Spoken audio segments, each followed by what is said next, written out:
하나님께 예배하신 여러분들을 나사렛 예수 이름으로 환영합니다. 그리스도 예수의 평강과 은혜가 함께하기를 원하며 찬송가 254장입니다.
사랑과 은혜가 풍성하신 아버지 하나님, 우리를 위하여 하나님의 흠없는 어린 양 예수 그리스도를 내어주시고 그 피를 흘리게 하사 그 안에서 속죄함과 그 안에서 정함과 그 안에서 깨끗하게 됨을 입게 하시니 감사드립니다.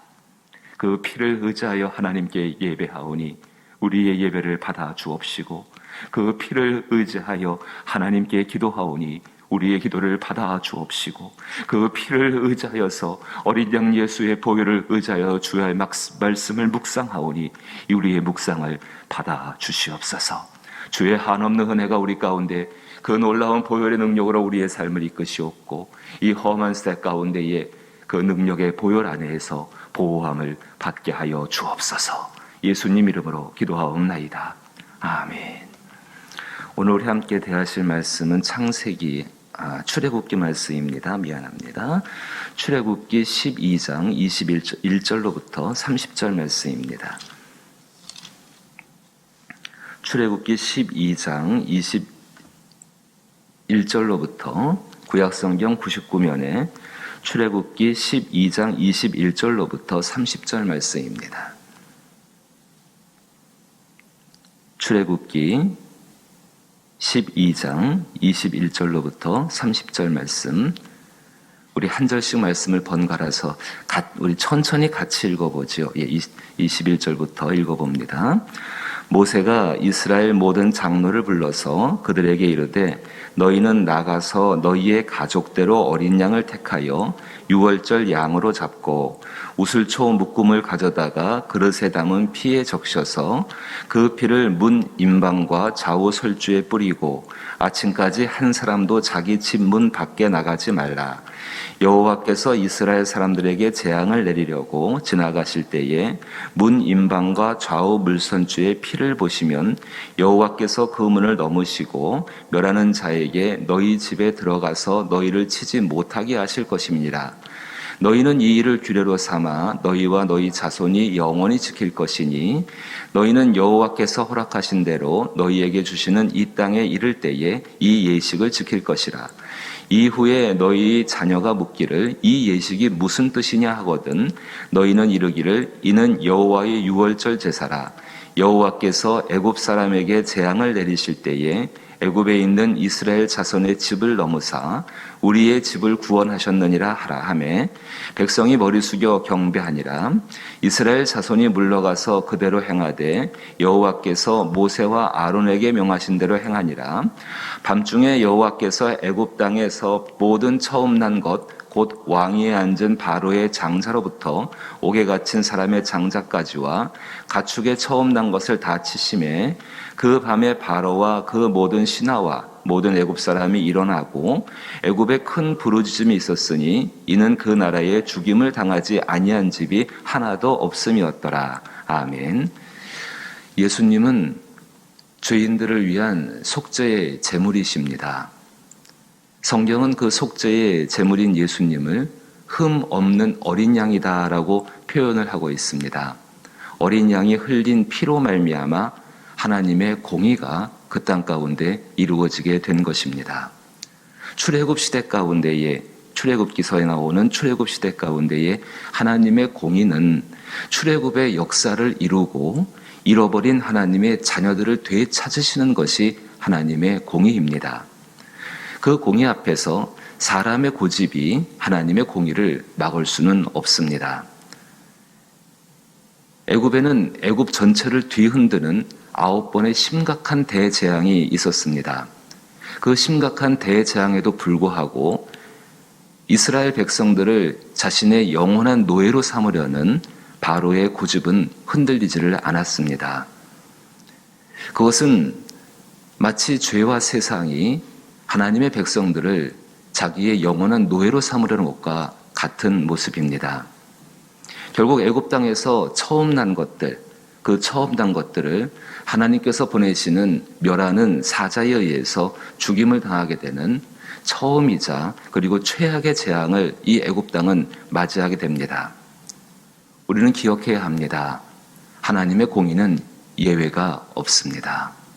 마치 비가 내리게 되면은 그 비가 선한 사람이든 착한 사람이든 간에 악한 사람이든 간에 모든 사람에게 비가 내리는 것처럼 하나님의 공의 가운데에는 예외가 없습니다. 심판이 하나님의 공의를 이루는 방법인 것처럼 구원 역시 하나님의 공의를 이루시는 방법입니다. 하나님께서는 하나님의 공의를 이루는 이 일들 가운데에서 잃어버린 자녀를 찾고자 하셨습니다. 살리기 위해서, 그 잃어버린 자녀들을 살리기 위해서 하나님은 말씀하십니다. 오늘 그 말씀이 21절과 22절의 말씀입니다. 제가 다시 한번 읽어보면은 모세가 이스라엘 모든 장로를 불러서 그들에게 이르되 너희는 나가서 너희의 가족대로 어린 양을 택하여 유월절 양을 잡고 양이 죽임을 당해야 합니다.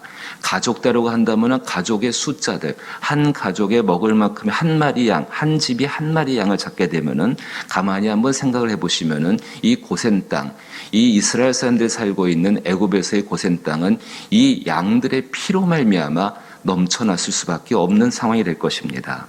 그리고 22절에 우슬초 묶음을 가져다가 그릇에 담은 피에 적셔서 그 피를 문 인방과 좌우 설주에 뿌리고, 우리 저 문에 들어올 때에 옆에 기둥이 있고 위에 기둥 위에 프레임이 있습니다. 인방과 설주라 부르게 되는데, 뿌리고 아침까지 한 사람도 자기 집 문에 밖에 나가지 말라. 그 피를 바른 그 문지방 안에 들어와서 그 안에 밤새도록 머물러 있으라는 것입니다. 이스라엘 백성들은 이 말을 듣고 그 말에 순종합니다. 특별히 27절 말씀 보게 되니까는 너희는 이르기를 여호와의 유월절 제사라.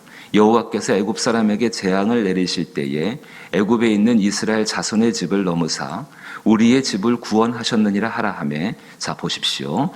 백성이 머리 숙여 경배하니라.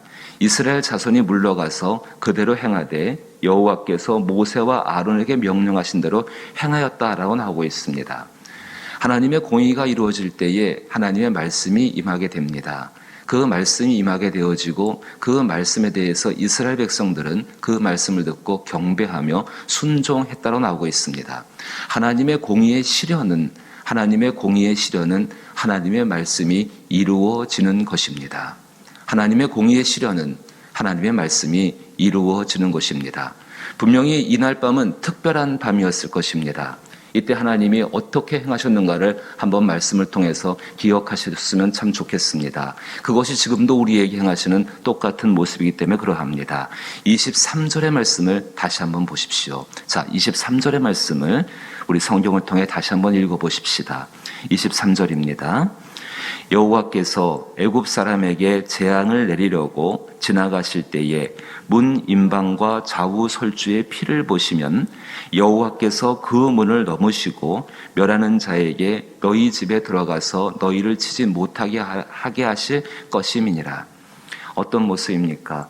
정말로 그 문 인방과 설주에 피를 바른 사람, 그 바른 사람을 하나님께서 그 문 앞을 지나가시면서 그 뒤에 멸하는 자들에게 이 집에 들어가지 말라라고, 그 피로 그어놓은 경계선을 넘지 말라라고 하나님이 보내신 사자들에게 분명히 명령하시고 보호하고 계신다는 것입니다. 또 한 가지를 생각해 보십시다. 문설주에 어린 양의 피를 바르고 그 밤을 지내는 이스라엘 백성들은 과연 어떤 모습이었고 어떤 생각들을 했을고 어떤 마음들을 갖고 있었을까요? 여러 가지 것이 있을 것입니다. 어떤 분들은 하나님을 경배하고 찬양하며 신앙 가운데 있을 것이고, 어떤 분들은 정말로 불안하고 염려되고 그 무서운 밤을 지났을 것이고, 어떤 분들은 또 그 가운데에서 이게 무슨 일인가 하고 마치 자기와 관계없는 것처럼 그냥 바르라고 하니까 발랐을 뿐이고, 그렇게 그 안에서 있었을 것입니다. 마치 그리스도 예수의 피 아래 살아가는 우리 모든 성도들의 다양한 모습들을 그렇게 표현하고 있는 것 같습니다. 하지만 분명한 것 한 가지는 드러납니다. 자, 그 밤이 지나고 나면은, 그 밤이 지난 그 다음날 아침에 그 문설주에 피를 바른 그 집 안에 있었던 이스라엘 백성들은 그 문을 나와서 분명히 그 땅 가운데 이루어진 것들을 보게 되고 알게 될 것입니다. 지난 밤에 어떤 일들이 있었는지를, 그리고 저는 한 가지는 분명해진다고 생각합니다. 여러 가지의 반응이 나오겠지만은 한 가지는 분명할 것입니다. 우리가 전날 밤에 혹은 확신을 갖고 그 말씀을 들었든 간에, 혹은 의심을 갖고 그 말씀을 들었든 간에, 혹은 어떤 여러 가지의 것을 가지고 그 말씀을 들었든 간에, 이제는 하나님 말씀을 들어야겠다라는 그들이 듣고자 하는 의지가 분명히 그 가운데 생겼을 것입니다. 하나님의 말씀 그대로 어린 양의 피가 그들을 보호했습니다. 그들에게 자유를 주셨습니다. 그리고 과거 애굽의 수치의 역사로부터 깨끗게 하는 씻김을 받게 하여 주셨습니다. 흠없는 어린 양이신 주 예수 그리스도, 우리 가운데 오셔서 십자가 위에서 당신의 피를 스스로 흘려주셨습니다. 그 예수께서 우리에게 평안을 주신다고 말씀하십니다. 그런데 그 평안은 세상이 주는 평안과는 같지 않다라고 말씀하셨습니다. 요한복음 14장 27절 말씀 보니까는 평안을 너희에게 끼치노니 곧 나의 평안을 너희에게 주노라. 내가 너희에게 주는 것은 세상에 주는 것과 같지 아니하니라. 너희는 마음에 근심하지도 말고 두려워하지도 말라. 주 예수가 주시는 평안, 그 평안은 예수 그리스도의 피를 가지고 있는 사람들입니다. 놀랍고 감사하고 항상 하나님 앞에 찬양하고 경배할 수밖에 없는 중요한 한 가지 이유는 그 피가 이미 저와 여러분 안에, 그리스도인들 안에 있다라는 사실입니다. 결코 지울 수 없는 피, 그 예수의 보혈이 우리 안에 있습니다. 마치 이스라엘 백성들이 문설주와 인방의 피를 바르고 그 밤에 그 안에 머물러 있기 위해서 애썼던 것처럼 우리는 그 피를 믿는 것으로만으로도 충분합니다. 가만히 말씀을 보십시오. 하나님께서 보내신 사자들, 23절 말씀 보니까 하나님께서 보내신 사자들, 그 사자들조차도 그 하나님 말씀을 따라 바른 피, 그 피의 경계선을 넘지 못합니다. 하물며 지옥에서 온 사자들, 그 악의 정말 그 악한 것들은 그 피를 근접조차 못할 것입니다. 그것이 우리가 가지고 있는 세상 가운데에서 하나님의 사람으로 살아갈 수 있는 이유 중에 한 가지인 것입니다. 예수의 피가 우리 가운데 함께하기에, 정말로 예수의 피가 함께하기에 세상의 그 어떤 것들, 세상의 그 모든 죄악들, 세상의 악한 그 모든 것들, 우리의 영혼의 생명을 빼앗아가는, 나의 영혼의 생명을 넘어서서 내 안에 있는 그리스도 예수의 생명을 빼앗아가는 그 모든 것으로부터 그 보혈이 우리를 보호하신다는 사실입니다. 어린 양이신 예수께서 나와 가정과 교회를 위해 흘리신 보혈을 믿으시기를 부탁합니다. 그 보혈을 믿을 때에 우리는 분명히 하나님 안에서의 자유와 하나님 안에서의 회복과 하나님 안에서의 보호와 그리고 하나님 안에서의 씻김들을 경험하게 될 줄로 믿는 것입니다. 그 안에서 누리는 그 놀라운 평안, 그 평안이 충만하여서 샬롬의 삶을 살아갈 수 있기를 주의 이름으로 축복합니다. 주기도문으로 예배 마칩니다. 하늘에 계신 우리 아버지여, 이름이 거룩히 여김을 받으시오며 나라의 임하옵시며 뜻이 하늘에서 이룬 것 같이 땅에서도 이루어지이다. 오늘날 우리에게 일용할 양식을 주옵시고 우리가 우리에게 죄 지은 자를 사하여 준 것 같이 우리 죄를 사하여 주옵시고 우리를 시험에 들게 하지 마옵시고 다만 악에서 구하옵소서. 대개 나라와 권세와 영광이 아버지께 영원히 있사옵나이다. 아멘. 믿는 것입니다. 내 안에 그리스도 예수가 흘리신 피가 있음을, 그의 죽으심을 믿는 겁니다. 그리고 그가 다시 사심을 소망하는 것, 믿는 것입니다. 그래야 할 때 우리의 소망은 하나님의 성령의 은혜 가운데에서 반드시 이룰 줄로 믿습니다. 그리스도 예수의 보혈을 믿고 의지하여서 기도하게 되기를 원하며, 또 특별히 이 땅에 있는 코로나의 전염병의 종식들과 그리고 나라와 또 우리의 삶의 형편들을 위해서 기도하시고, 교회를 위해 기도하시며 가정을 위해 기도하시고, 이러한 일들 가운데서도 우리의 자녀들이 주의 은혜 가운데 아름다이 자라나게 하여 주옵소서 기도하시게 되길 원하옵고, 우리 가운데는 모든 죄와 허물들을 주의 피로 씻겨 주옵소서 기도하시며, 하나님의 선한 뜻을 이루시옵소서. 어려운 선교지의 현장들을 기억하시며 기도하시게 되기를 원합니다. 병들어 고통받고 있는 환우와 또 그 가정을 위해 기억나시는 대로 기도하시게 되기를 부탁을 드리었고, 믿지 않는 영혼이 구원받는 일을 위해서는 우리의 정황과 상황이 어떠하든 간에 항상 기도에 힘쓸 일입니다. 위에서 기도하기를 부탁드립니다. 함께 기도하십시다.